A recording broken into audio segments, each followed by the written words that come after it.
Alright. Ready? Alright guys, this is my amazing friend Miranda. This is the incredible Mira Fox cosplays. I will put all of her social media info down in the description if that's okay with you. I do not consent. No, I'm kidding. Okay. I guess, you know what? Don't go to her page then. Don't follow her ever. She's a nerd. Okay, so Miranda. Yes. You have been watching these Dracula movies with me, right? Yes. What are your thoughts on this film? Crack. That's the first Fair. thing. Fair. Totally. Exactly. That's the first thing that pops in my head. Yes. This movie was on crack. And yeah, she's not wrong. This movie is just so over the top. Yeah. The sets, the costumes, Mm-hmm. the makeup, the acting. Anthony Hopkins in particular this movie is insanity from start to finish. It's not an exaggeration. But it's because it's so wacky. It's what makes it so good. It's true. I could not imagine anybody else playing any of these characters. No. The team that Coppola built for this movie is perfection. It makes this movie go to a whole different level. Yeah. So, how does this movie compare to the other Dracula films you've seen? Compared to the other ones that we have watched, it's definitely out there. It has a steady pace, and I love like Nosferatu and all of them, but this one had more of a modern feel to it, so it was just more. It was more steady, and it was more interesting to watch, and it was very plot twisty-y. So true. Yeah, but compared to the other ones, it was. I can't think of the words. Would you say it's better than because we've watched Nosferatu, the 1979, the Lugosi Dracula, Horror of Dracula. I think the only one we haven't watched together is the 1979 Dracula. Yeah. I'm a little biased because Nosferatu is the first one that we watched. That is true. And the kittens will always top it. Oh, the kittens. The kittens. But other than Nosferatu, this has probably got to be my favorite one. Yeah, this movie, it's just so in love with. Now, you haven't read the book, but you've heard me talk about it. She's heard me talk about it. Shut up. I didn't say anything. So you've heard me talk about the book, and I think this movie, based on its score alone, it scored a 140. That's a lot. Yeesh. But this movie is so in love with the book, even though it takes it in a whole different. Because you've heard me rant about how Dracula is not a romance, and the book is not a romance, but this movie very much is. It's where we get the "I've crossed oceans of time to find you" line, and if you look up Dracula quotes, that's the first one that pops up. It's this huge, grand romance, and it adds the backstory of Vlad the Impaler to the movie, which none of that is in the book. So it loves the book so much, but for different reasons than, like, I love the book. So, and a little too much? I do. Shh, I don't, that's fine. But that's something that I've learned, especially watching all of these different adaptations, is that you can love something just as much as somebody else and get something totally different out of it. Yeah. So watching all of these movies has been great for me as a huge Dracula fan to kind of expand my horizons, and it's been great for you as a newfound Dracula fan to see all of just the different versions of this thing and see how big it's getting. Yeah. Because we've had a Dracula movie almost every 20 years. So Nosferatu first came out in 22, then Lugosi in 31, Horror of Dracula in 58, Langella's Dracula in 79, Nosferatu the Vampire in 79 as well, and then this one in 1992. So we're getting a new Dracula movie very, very consistently. And then the last one that we're going to look at is the Stephen Dietz play adaptation, which came out in 96 or 97, I can't remember. So it's just a very consistent adaptations of the same book for years and years and years and years. So it's just weird seeing everything somebody can do with just one property. So. Well, you know what they say, another man's trash is another man's treasure. Exactly. That is true. She right. All right. What is your favorite part of this movie? Your favorite scene? Your favorite moment?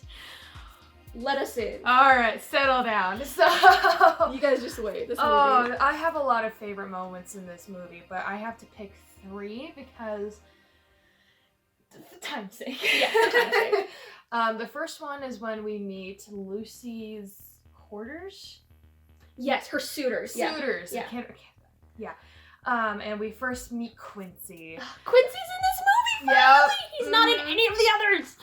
This is the first time I've ever heard about him, and as soon as he walked in on screen, he was my favorite character. I was like, oh yes, choose him. Big Texan with the big knife. So big. It's so big, Quincy. Let me touch it. This movie is so sexual. It's so Oh, sexual. it doesn't hide it. It doesn't. No, it's great. Oh, like that one scene. Sorry. Yeah. But that's one of my favorite moments is when we first get introduced to Quincy, and he's just an amazing character and he doesn't stop having a character. Even when he's back in like the background, he's still Quincy. Yeah, you still know. There's a moment where they're walking into Carfax, and it's all of the men, and the camera's pulling out as they're walking into these ruins of Carfax Abbey, and I don't even know if it was in the script originally, but Van Helsing says something like, "Mr. Morris, your gun won't do anything. You know, you're gonna have to use your big Bowie knife." And Quincy's just like, "Well, Doc, I wasn't planning on getting that close." And it's like, we can barely see the men at this point, and just those 2 lines are just like, "Yeah, Quincy, I see you. I feel that." Oh, he's just such a great character, and I'm so mad at you for the ending. I know, and we'll get to that. We'll talk about that. Poor baby Quincy. Another one of my favorite moments, unfortunately, has to do with both of the Van Helsing. Because as soon as he pops into screen, this movie goes from like a romantic horror and it's intense, and as soon as dark and gritty and as soon as Van Helsing comes, the script takes a complete 180 and it's a comedy. Anthony Hopkins takes over this whole movie. Every time he is on screen, we don't watch anything else. He takes the scenes, and I had to pause it at one point because I was like, wait, I'm so confused. I thought this was a horror, not a comedy. It's so good. It would have to be unfortunately, when they're killing Lucy. Vampire Lucy, not real Lucy. Yeah. Lucy. And he's just like, Mina was just like, tell me, did she die peacefully? And he's just like, no. We cut off her head and we took out her heart, and then she was dead. Here, take the roast that we are eating. Oh, it's like my guy. It's so fantastic. So, a little more context to that. They kill Vampire Lucy. Pretty standard for every adaptation. And then, as he cuts off her head with this big old sword, it's very dramatic. We get a big, like, splash of blood. And it was an intense fight. It was very well done. Vampire Sadie Frost as Lucy, and we'll get to her a little later because she's fantastic. But Van Helsing cuts off her head, and then it cuts to this crowded pub with a plate of roast being served to Van Helsing and Mina and Jonathan. And it's the most insane editing choice. Like, it caught me so off guard. I was just like, now hold on just a minute. And that was with me telling you about this. Because I told her about this movie before we ever sat down and watched it. Because I was like, I just gotta tell somebody about this movie. And I just wanted to know if she was exaggerating, you know. So I was like, okay, let's watch this movie. And I watched it, I was like, you are not kidding. I was like, no, I tried to warn you.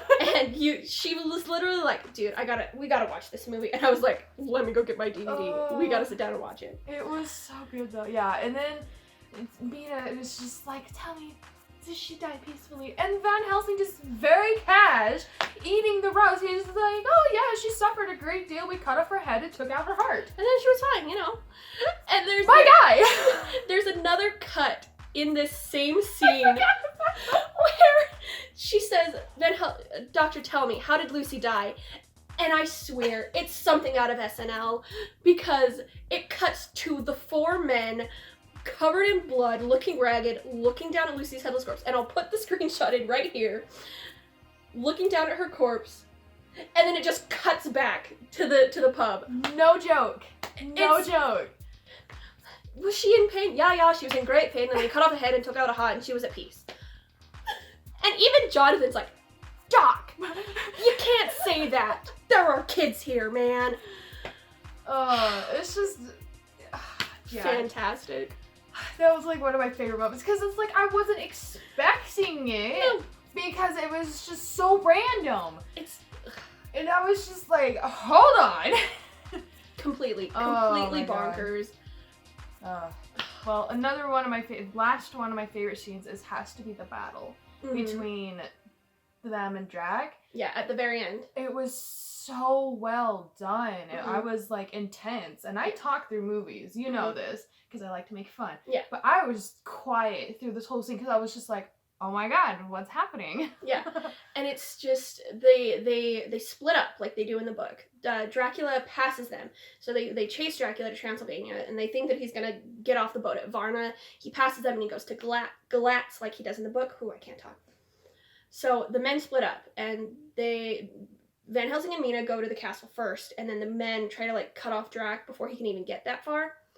And it fails, and the sun is setting, and the music is ramping up, and it's all of these quick cuts with the men on horseback chasing the cart, and Mina summoning a storm with Dracula's power. It's fantastic. Like, she literally summons his power to summon a storm. It's crazy. It was great. And then we get some amazing Quincy moments in this battle. I don't mean that moment, but like Quincy kind of just steals the last 10 minutes of this movie. He really does, and it really showed his leadership and his loyalty and everything. Like, just those last couple minutes, he really stepped it up. If I'm not here next week, it's because she killed me. So, within reason. Help.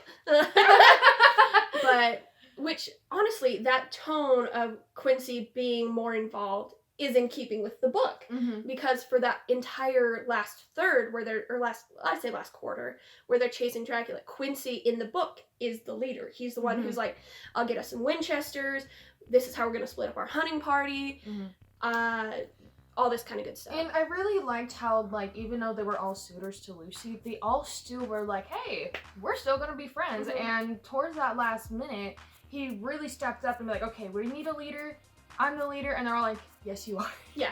They didn't question it. No, we love strong platonic friendships between men. It's healthy. Yes, it is. Yes, it is. And another fun fact, Coppola actually had the three actors, Cary Elwes, and the other two, editing me will put their names in. He had the three of them before they even started filming. They all went off on horseback together. He just had them go on adventures. They went hot air ballooning together just to kind of build up that strong friendship between the three actors. And it was fantastic. I didn't know that. Yeah, it was so sweet. Yeah, it was, and you do see a lot of that, especially in that last scene that Miranda hates, where, like the book, Quincy does die valiantly. He does. He gets shanked by Ashkani, by a gypsy, and he still takes that guy down and lands the final blow on Drac. Yeah. And then he dies in Jack's arms, and it's so sad because Quincy is just so cute, and just the reaction of Jack and Arthur. Jack starts crying, and it's very sad. It's so well done. She almost killed me while we were watching it. I didn't want to finish the movie. No, but we did, and it was fantastic. It was. So, we love Quincy. Quincy is fantastic. And it makes me so mad knowing that he's not in many adaptations.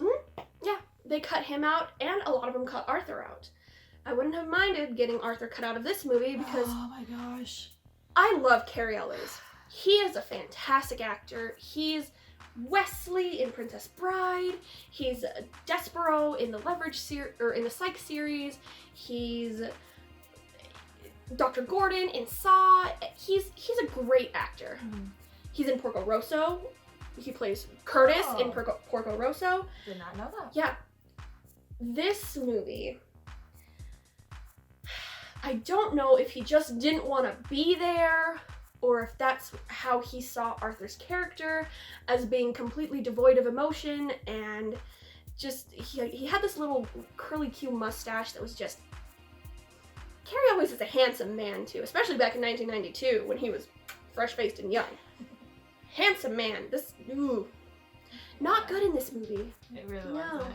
And it really threw me off because like the cast was amazing. Like everyone had great chemistry. They were all like they were all into it. Yeah.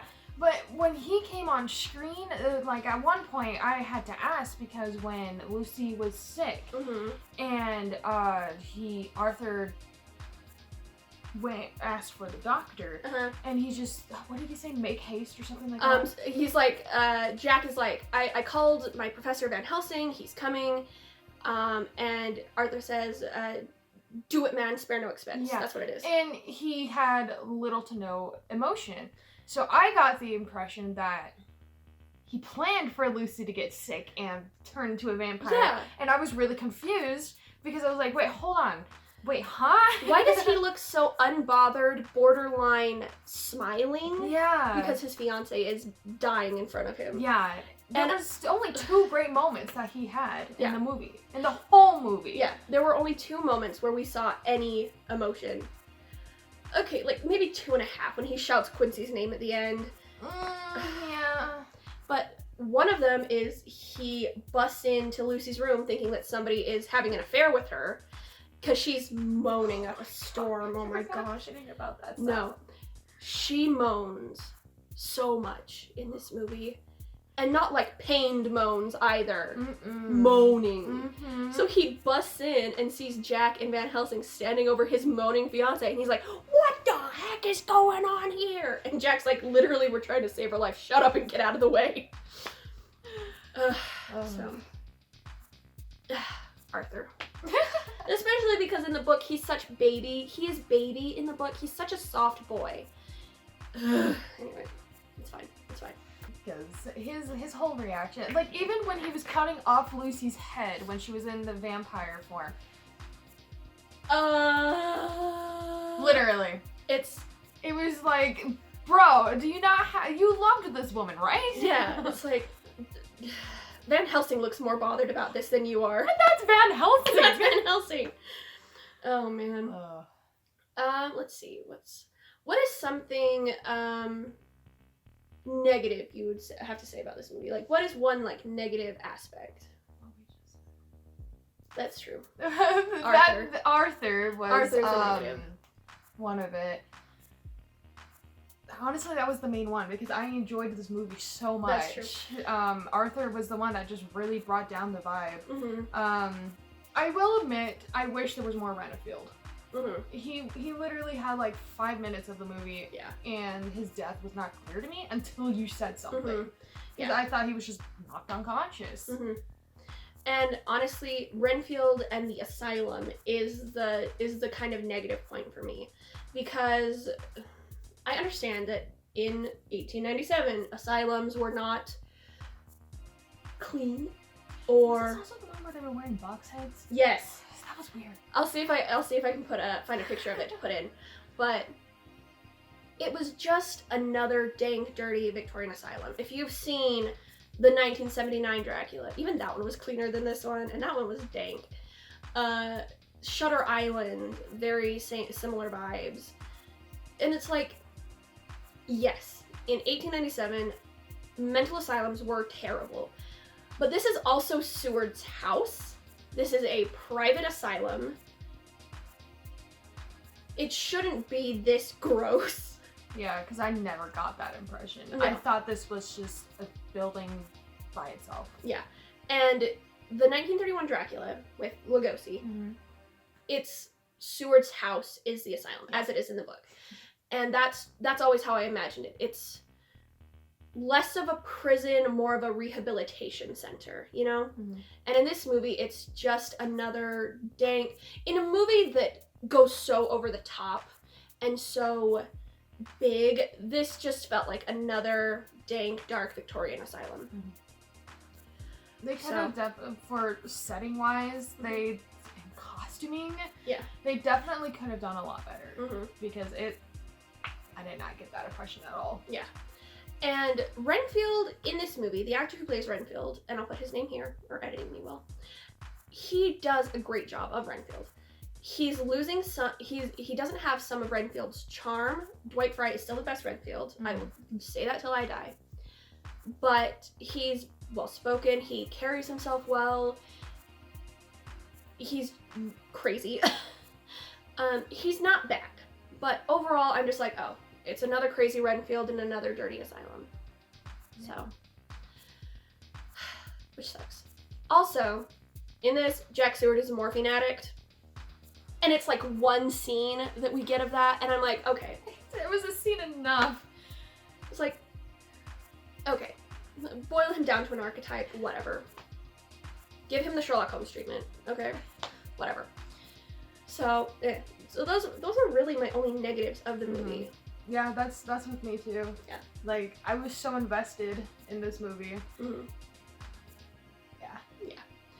So, we talked a little bit about your favorite character, Quincy. Fantastic. Mine is Lucy. This Lucy is the best we have seen. She is adorable. She is. She really is. And she's very much the flirty, Mr. Morris, can I touch it? It's so big. And then she pulls out his Bowie knife.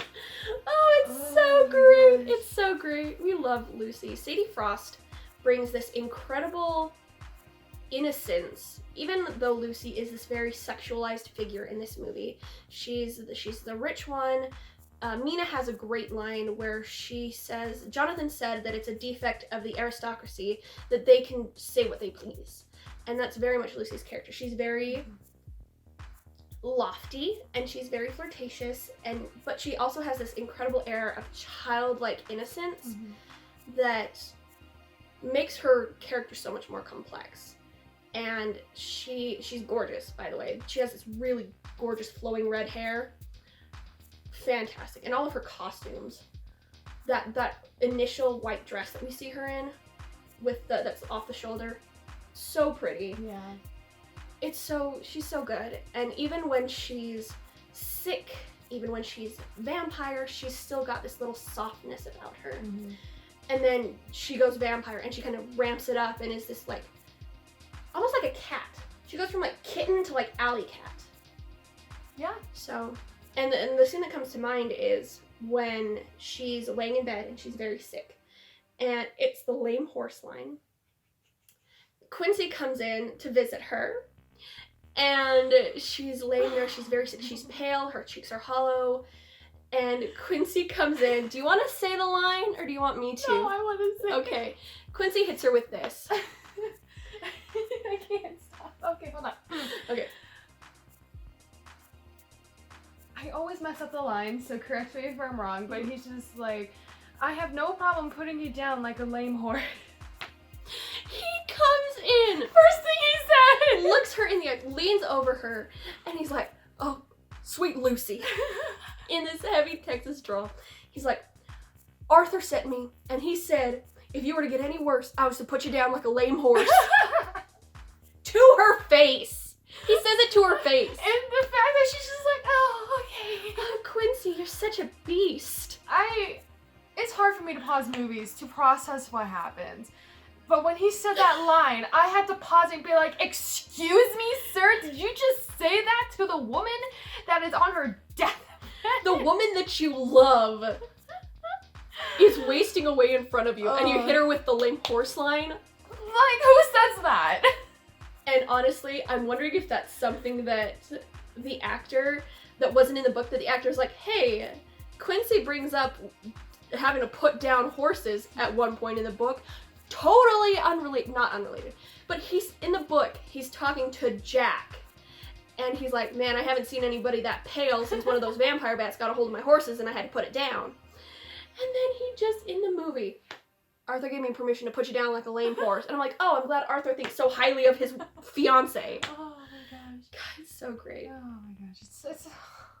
But then she has the reaction to garlic and she like scrambles away from the men. It's very much like a cat that's scared. It's so great. That scene terrified me. It was great. And she's so sweet still at the beginning of that scene. It's one of my favorite moments between Mina and Lucy. this movie. And another reason why I like Lucy is because even though she's like rich and she gets whatever she wants, she has 3 suitors, while Mina only has the one, she's still grateful and loyal to Mina. And she gives me the Princess and the Frog. Charlotte. She gives me big Charlotte vibes. Because even when she was on her deathbed, she's like, girl, you gotta go and meet with your fiance and get married. Like, don't worry about poor spoiled Lucy. Yeah, don't worry about spoiled little Lucy. And that line just hit me because it's like, well, you said that? That means that you're not really spoiled. You know? She's so good. And then she gives Mina this big old ring that she's wearing. And Mina's crying. She's like, no, you don't have to do that. And Lucy's like, just take it. It's my wedding gift to you. You have to go to Jonathan. You have to love him. You have to marry him. And Mina's like, baby. Yeah. I'm just like, friendship.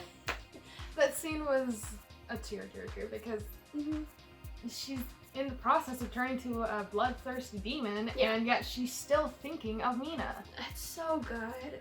Their relationship in this movie is so similar to theirs in the book. They're playful with each other. They tease each other. But they're still so close. Yeah, it was one of those situations where you knew they had a long history together. And they didn't have to go into much detail and much depth. You can just tell by how they interacted. And I feel like that's how some creators have trouble creating, is getting that impression that they knew each other for so long without going into depth. Exactly. And it's just, all of the relationships in this movie are so well built. One of the best parts of this movie, speaking of relationships, is do we call it a love triangle?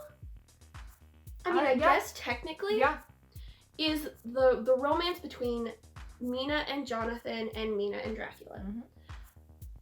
We start the movie with Mina and Jonathan. They're engaged. They're very happy with each other. Oh yeah. They're very much in love. And then Jonathan goes to Transylvania, and Dracula sees the photo of Mina and immediately recognizes her as his wife who passed. And it's a great scene where Dracula first sees the picture and he starts crying. And it's Gary Oldman in this eccentric makeup and this huge baboon butt wig and this beautiful, this boy. I don't know if you can see it on camera because it would glare, but yeah, he looks. If you guys also know Hotel Transylvania, the second movie where Jonathan... Great reference. I didn't know that was a reference. They're at the party scene with their son, and Jonathan has to disguise like a vampire, and he's wearing that baboon butt wig that so Mel Brooks mentions. It's that form. Fantastic. It's so disturbing. Yeah, but he looks so over the top, and then he starts crying, and all you see is this old man who has had his heart destroyed, and it's so sad. I'm like, how dare you make me feel things while you look like an upside down monkey? Like, calm down. Stop. My heart. And then he plans to go find her. And when Mina and Dracula meet, she's very kind of snippy with him at first because she's like, stranger danger, get away from me. Well, not just that, he like immediately invaded her personal space. Yeah. And it's like, no, thank you. Yeah. She puts her foot down with him at the beginning, and then she, kind of realizes that he doesn't mean her any harm. He's just kind of, he's being very, please notice me.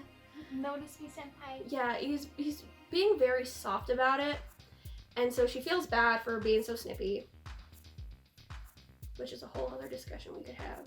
Ladies, if you ever don't want any advances, don't feel bad when they start to cry. It's true. But they do start seeing each other at first as friends in a more platonic way, and then it becomes gradually more serious. She doesn't quite know why she's feeling this way for this stranger until she actually marries Jonathan and realizes that all of the things that I feel for Jonathan, I also felt even stronger for this stranger, for her strange prince. Yeah.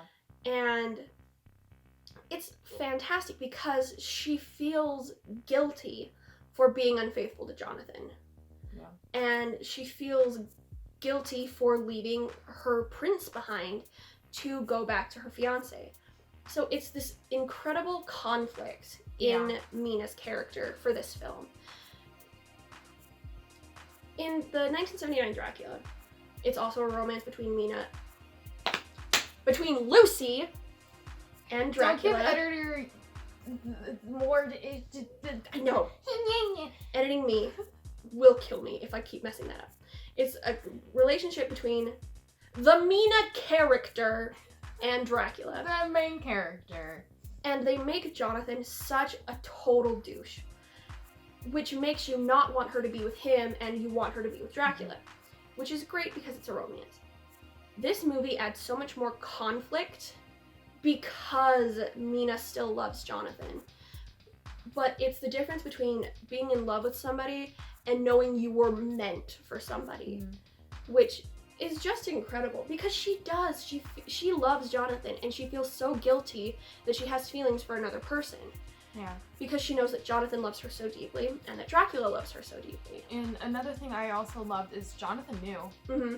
And at the end where she's protecting him, and they were about to go after him, Jonathan was like, no, we did what we came for. This is her story. Yeah. And the longing that the way they were looking at each other, it's like you knew they wanted to be together, but it's like, this is my destiny, I'm sorry. And it's like, they did the love triangle right. They did. Because even though Drac knew, they didn't fight. That was the thing. They never crossed paths after Transylvania. Yeah. Well, they did, but barely. Not even personally. Yeah. You know, and I think they did that romance right. I do too. And that's a surprise. I know. It's handled so well. It is, yeah. And it was so interesting to watch because it's like, oh, who is she gonna choose? Exactly. Because I wanted her to go with Jonathan because he's such a baby. Yeah. He's such a baby. Poor guy's been through a lot. And I prefer this Jonathan over Peck Aniston Jonathan. Yeah. Because he fell a good couple feet into a cold water while on in both Nosferatus, the 22 and the 79, Jonathan escapes out the window, drops, and is useless. He's unconscious until the next day, which gives plenty of time for Dracula to escape. This movie, it's the brides that are keeping Jonathan in the castle. They are draining his blood on the nightly so that he can't escape. But just enough that he's still alive. Yeah, it's horrific. Like, poor baby. Yeah. Poor baby. And he still he was still like, I need to get home to Mina. Because she's in danger. Yeah, and he mustered all of what was left of his strength and he just... Oh, it was so good! He escapes out a window and jumps down into the river and then washes up and still gets up and stumbles until he finds safety.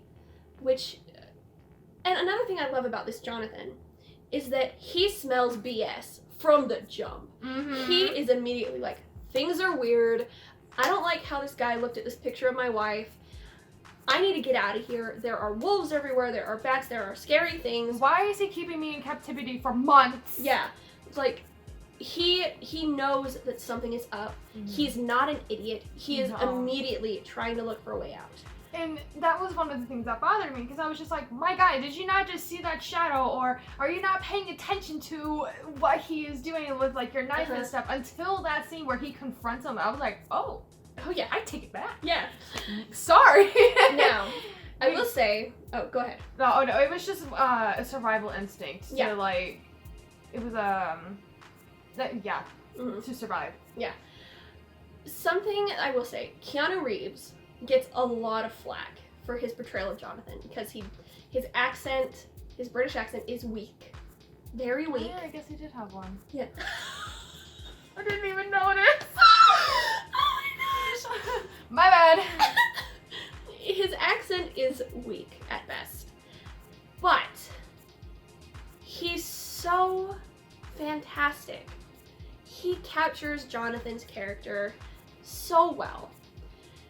So I love him in this movie. You know, accent aside, I've heard worse. I've heard worse many times. So he gets a pass for me because he fits the character so well. Oh yeah. So like at one point I forgot I was watching the movie. mm-hmm. I thought I was actually in with them because they just bring all the characters to life. Mm-hmm. And then Arthur comes on. He's the worst. He's the then worst. I'm like, oh yeah, I'm watching it. It's not even just that. There's other actors. I'm just hating on the actor. he just ruined the vibe a lot. Yeah. So thank goodness he's not in very much of the movie. No. As much as I love Carrie always. Let's see. Now you are a theater kid like me. You're a costumer. You are a professional cosplayer. You make your own stuff. You're an actor. You're a writer. From that perspective, from that coming as a creator, what are your thoughts on the movie? They balanced very well what was not really CGI, but what was theater and what was real, because we had some real settings, like the crowds when Mina and Dracula meet. That was a real setting. And they really balanced out well with like transitions, like, oh, it's nighttime, so they had like the cheesy, roundabout of the moon, but they still did that very well. The costume choices, very theatrical. Yeah, because in the asylum, as I mentioned earlier, the guards wear boxes on their heads. I don't know what they were thinking. It makes me wonder if it was a real thing, like to keep inmates from like clawing at their faces. I want to look it up because I'm a huge asylum fan. Like I love it. I know it's messed up what they did, but it's so interesting that they thought the way they did. Yeah. So I've never heard of that. So that's why I was like, what? Why? So maybe I haven't done my full research. The actors that they picked, they all had chemistry. They were all like amazing. There was no CGI in this movie, so like sorry, that scene popped in my head. I know which one you're talking about too. So like the transformation scenes, the blood scenes, everything, it was all just phenomenal because it all looked real. And that's the problem with modern movies. Anyway, so and the script was very well written. It was. Very well written. We already mentioned the love triangle and everything, and I know I'm kind of repeating myself at this point, but it's just, this movie was great because there was not one moment where I was just like, there was a hole in that. Yeah. So, but no, this was, from a perspective, if this movie was to ever get a reenactment on like stage or whatever, I would audition. This movie could be translated to stage very easily because there's only 3 major sets.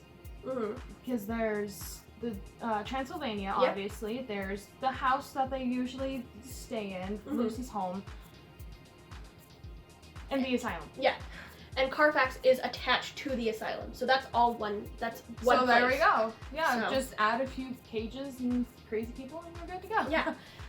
It was very amazing. Like, I loved watching it. There was just a few things where I was just like, you really want to go? Like, for example, his hair. I couldn't stop hating on his hair. No, it was so weird. A choice. It's a choice. But it was just the lengths they went towards this movie was phenomenal. It's like it's just like she said. It's just. And I think I love this movie because it's so theatrical. Like, there's a scene very early on when Jonathan first arrives at the castle, and like these rocks fall off the castle because it's like derelict and like falling apart, and they're so clearly styrofoam rocks. Same with the snow. And the snow, it's literally like flakes of paper. It's so theatrical, and it just fits the whole vibe of this movie. Yeah. It's incredible. So many beautiful sets. The garden set with the staircase and the fountain is beautiful. My gosh, the green room where Mina is writing. Oh, it's absolutely beautiful. The costumes. I'm a huge fan of Dracula's long red cloak that he wears when he's old. As much as I hate the wig, that cloak is beautiful. And Mina's dress at the finale, that black with the green inside. Yeah. Stunning. And I loved how even though the Quincy was a Texan, they had to, like, for some reason make sure we knew he was a Texan, so he had the stereotypical coat and everything, but it fit him. Yeah, so he had fringe on the back of his coat and this big old hat. Yeah, but it fit him, so, like, and at the end, I think they also knew that we were going to get confused by the two white boys. So they color-coded them, and it was a great choice for all of them. Yeah. And it's just a great movie. It's, as much as we kind of poke fun, and as much as there is to poke fun at in this movie, it's so fantastic. Everything makes sense. It does. Well, Van Helsing, does Van Helsing make sense? I mean, he's important in the movie. He's there. I view him less as Van Helsing and more as Anthony Hopkins' vampire hunter. So I know. the next line in Abraham Lincoln Vampire Hunter. Oh man. Yeah, because it's literally like he's just like, this is a nice script. Where do you want me to stay? It's like, just tell me when to start. Yeah. Oh man. It was great. Because there's another part where I think they were protecting Lucy from Dracula, and it was late at night, and Van Helsing is just like, oh yeah, we need to take care of this, like, immediately, ASAP, this is important, but first, let's go have some dinner. It's so... It's like, what? My God, you literally just, like, urgently said how important this is, and then you go off and be like, but first we feast. I know, he comes in, he realizes that Dracula is the one that they're hunting, and he's so excited about it, and he literally skips into the scene. Quincy is like, he's like ready to protect Lucy for the night. He's gonna patrol all night with his Winchester, and he's gonna make sure that his little darling is safe. And Helsing comes in and he's like, guard her well, Mr. Morris. She is the devil's concubine. She is a wanton follower of the devil. She is going to die. She is a bitch of hell. And Quincy is just like, pardon? You need to take it back just a few notches. Because he's so excited. And Quincy is just like, you're a sick old buzzard. Because he's a Texan. And Texans talk like that. I guess. And then literally, like she said, we have to save her. Her very soul is on the line. But first, Jack, take me to dinner. I am hungry. Oh, this character, as soon as he popped in, I was like, who are you? Like, are you even in this movie, or are you just a rando in the street? Exactly. He's so... There's another... And I was watching a documentary, or like the, making a video. There are so many videos and behind-the-scenes stuff about this movie, where there's a scene where Van Helsing first meets Mina. And he kind of appears out of nowhere, and he grabs her, and he's like, oh, you must be Mina, you're friends with Lucy, that's awesome. And he starts dancing with her. And that's something that Anthony Hopkins wanted to add to the script. He's like, I feel like at this moment I should, like, grab this woman and dance with her, and then smell her face, because I know she's been with Dracula. And so that whole scene was all Anthony Hopkins. And he dances with her, and then he gets up, like, this close to her face, and it's like, no expression. He's like... It made me uncomfortable. Poor Winona Ryder. She seemed to really get along with Anthony Hopkins, though, which was comforting. But he's this close to her face, and he's like, there are darknesses in this world, and there are lights, and you are one of the lights. No expression. Staring into her soul. This close to her face. I'm like, bro, back up. I can smell the fava beans and Chianti on your breath, okay? Calm down. Oh my gosh. And then the funeral scene. Oh. Lucy has just died. Just died. She's laying in her coffin, this beautiful Snow White-esque glass coffin. Gorgeous, by the way. Beautiful. And Van Helsing calls over Dr. Seward. And he's like, Jack, I'm so sorry for your loss. I know you loved her. But I need you to bring me some knives and stuff. And Jack's like, why? So you can do an autopsy? And Van Helsing hits him with, no, we need to cut her open. It's like, what was it? No, I just want to cut off her head and take out her heart. And then Jack just looks at him like, and then he turns and walks away without saying anything. And Van Helsing's like, what did I say? Is he the best part of this movie? I think he's the best part of this movie. Yeah. He just ranks this movie up just several notches. Like I said, it was a great horror, gothic, atmospheric movie. Theme. He comes around and it's just like, hey, this is gonna be a comedy now. And it's like, okay, as an audience member, I accept. It's like, I'm here for this ride. And it's just like, you don't realize it until the end of the movie. Like, you start thinking about the beginning, you're like, wait, hold on a minute. Wasn't I supposed to be scared of this movie? Yeah. He just, I have no words for this man. He's fantastic. I still feel like he wasn't part of this whole set. And he just like, oh, hey, this is cool. What are you guys doing? Yeah. Which is so funny because so much of the cast, Winona Ryder had so much, not power, but this was her dream cast. Keanu Reeves, Anthony Hopkins, Gary Oldman. She was the one who was like, hey, these people would be great. Because her and Coppola had been wanting to make a movie together forever. Because she wasn't able to be in The Godfather Part 3 because she had just come off of a billion projects. Because it's the 90s and she's Winona Ryder. And so she wasn't able to do The Godfather Part 3, so we got Sofia Coppola in that movie, which is a whole nother beast. And so she is the one who brought Coppola the script and was like, hey, I think this would be a great thing to do together. And Coppola's like, let's do it. Fantastic. And then Winona Ryder was so great as Mina. She really got that softer but still independent vibe that makes Mina such a great character. Yeah, she really brought out the correct way of the female power. Yeah, strong female characters. Thank you, yeah. She really brought that out, and she also really brought out the conflict that Mina was going through. There was a lot of moments where I doubted her because she was like, oh, I'm going after Dracula, now I'm going after Jonathan, and it's just like, sis. Which one? Which one? And I was really invested because it was like, this is hard for her to choose, and she really portrayed that very well. Mm-hmm. So, and I've always said that Mina is an early example of a strong female character. Yeah. A character who can be strong, but does not necessarily want to be unfeminine. Mm-hmm.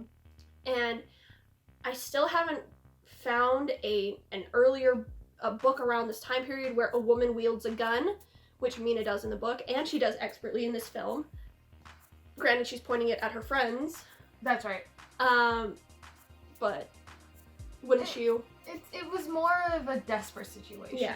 Because she didn't know what was gonna happen. Mm-hmm. And she was just... She was very much...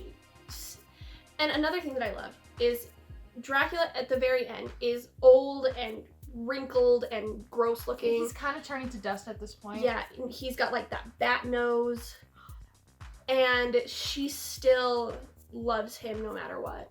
It's just, they have this incredible soulmate bond, which is fantastic. And like she said, Jonathan knows that their part to play in this story is done, and it's up to Mina to finish the work. And if that work is not killing Dracula, then Jonathan's like, she needs to do this. We can't. Which I think is fantastic. One of my favorite lines that he's ever said in this film is, this is her beginning. Mm-hmm. This is our end, but this is her beginning. Yeah.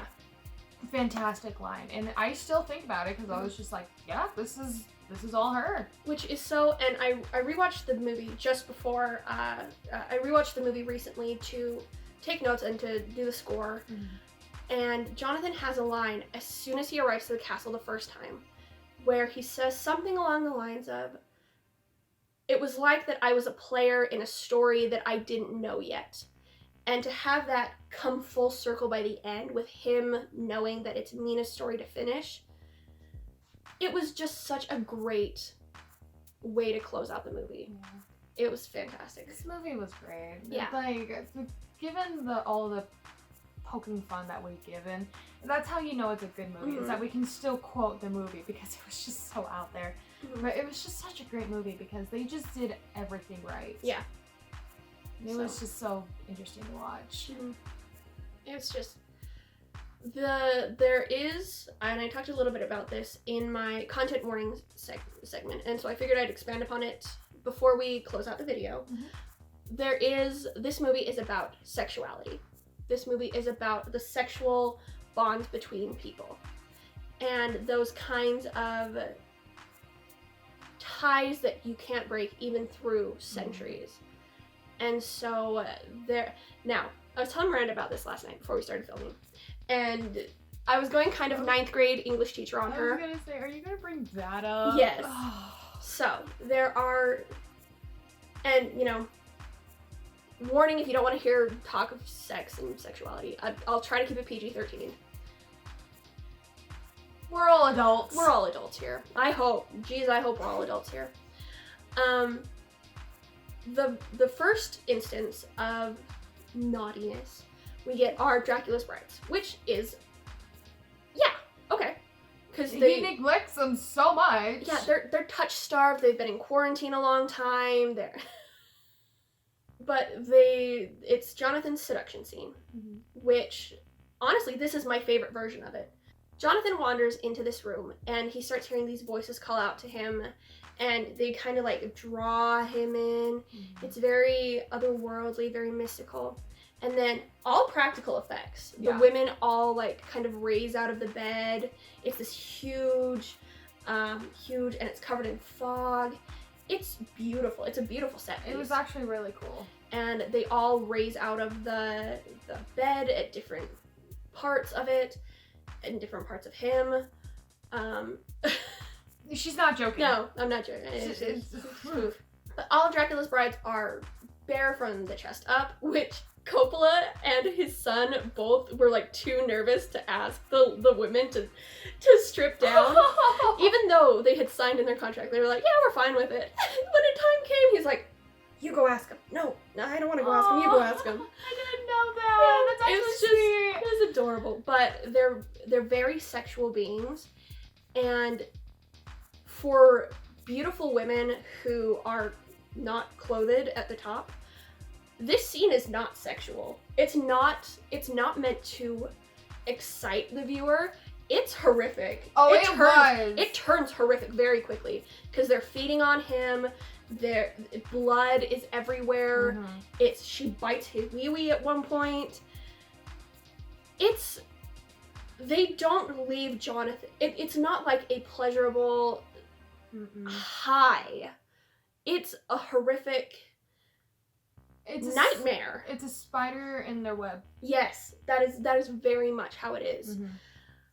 And it's so well done because I'm a big believer in vampires represent the addictive, lavish, over-indulgent parts of humanity.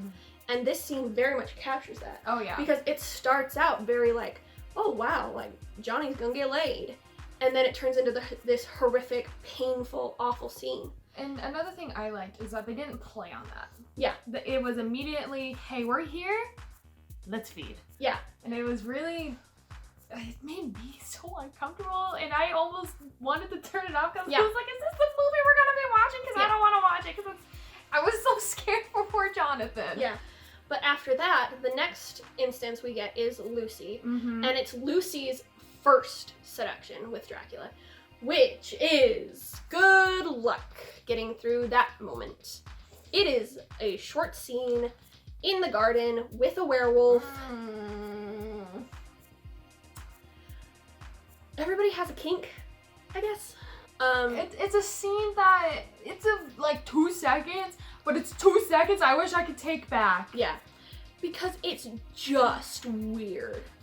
But afterwards, Lucy, who has been this flirtatious, concerned with sex, wanting to have her first sexual encounter character, Mina finds her, and as she's taking Lucy back inside, Lucy is crying. She's in tears. She does not sound like she had a good time. Which, like, fair. Werewolf. With teeth. Doesn't sound like a good time. But she's crying. She's like, I couldn't control myself. And it's not like a, oh, well, I just couldn't control my... No, it's like a horrified at what happened. Against her will. Awful. Yeah. It was awful. And you just... Oof. And it's fascinating because the brides are fully unkempt. Lucy is only ever partially nude, which is bringing in my 9th grade English teacher brain.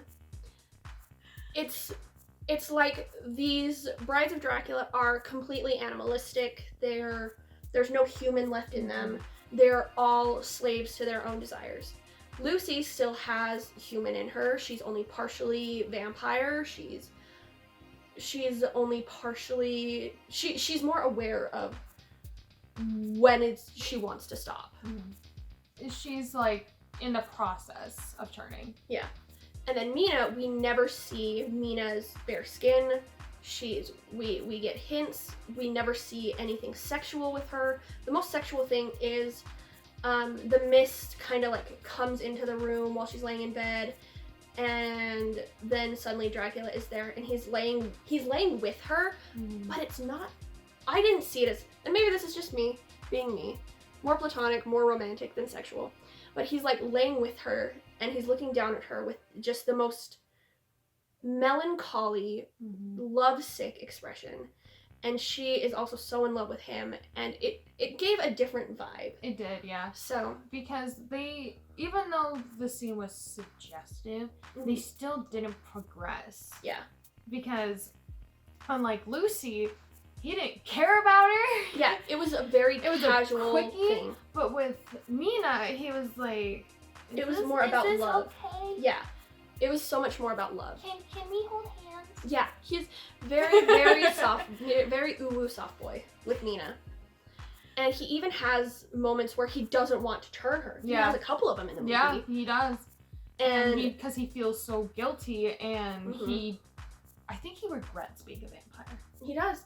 But he was just so upset that, and this is going back to the beginning of this movie, his wife commits suicide because she thinks he's dead. Very Romeo and Juliet.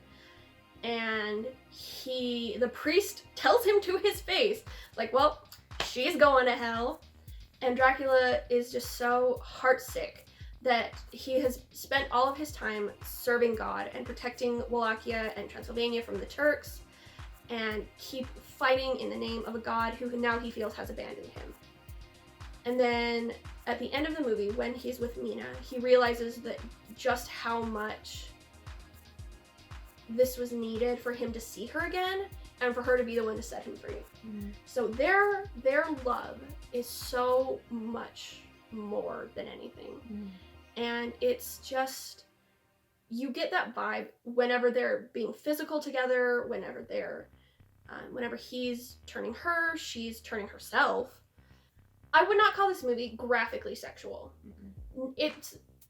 There's nudity in it, there is suggestive material in it. But it's the 80s. Yeah, it's not in the script to excite viewers. It's very much more of a, I'm pretty sure I'm going to use the right term, it's very much more of a Harlequin sex, where it's partially graphic but more about the emotional nature of what is going on. Yeah. So I didn't hate it. I didn't hate that it was included. So there are definitely moments with Lucy where I'm like, gotta be so cold. So poor Lucy's been through a lot in the past couple days. Poor baby, but we love. Yes. All right. Do you have any final thoughts on the movie? Not that I've already said. Okay. That is going to do it for this discussion on Bram Stoker's Dracula. Thank you, Miranda, so much for joining me. Yeah. This was so much fun. This was an honor, honestly. And it was just so much fun because like I said, other than Afghanistan, I used the wrong term. No, you're okay. We'll leave it. This is my favorite Dracula movie because it was very... It just went for it. It just went for it, and it did not care. No. And actually, fun fact, did you know that this movie did not do so well in theaters? I did not. Yeah, my dad said so. Huh. And he's a big fan, but because it was... Because it was so... I think it was so out there. I think a lot of audiences coming to Coppola from movies like The Godfather weren't expecting something like this. Yeah. Because this movie like I said, it swings for the fences. Mm-hmm. It knows what it wants to be, and it puts in everything that it can. Yeah.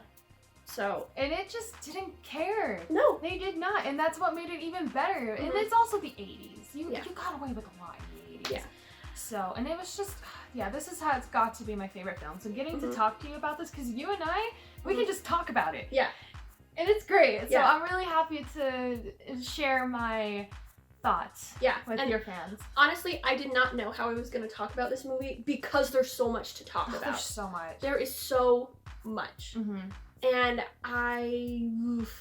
it's such a good movie. It is. And I really hope that you guys will take a look at it, enjoy it. Let me know, please. This is the one movie that I gotta know what you think about it. It's actually really good. Like, get past the naughty and get straight into the funny. This movie has gained such a cult following, especially in the last few years. Even though it may not have done well in the box office, this movie, I have met very few people who dislike this movie. It's just really beloved by a lot of the horror community. So please do check out this movie. Please let me know what you thought of it. And I guess that's it. Week. Yep. Thank you guys so much for hanging out with me today. Thank you again, Miranda. All of her social media, her TikTok, her Instagram will be in the description. Go follow her. She is an amazing cosplayer and content creator. She's fantastic. And sometimes we collaborate on videos, which is always fun. Yeah, she is also my camera woman. I am. And she is amazing. So, guys, please stick it out with her. Aww. She needs you guys. She needs someone else to talk to. What do you mean? You're like talking about I didn't say that. Okay. Until next time, guys, we are almost at the end of our Dracula marathon. I will see you guys next week. Bye, guys!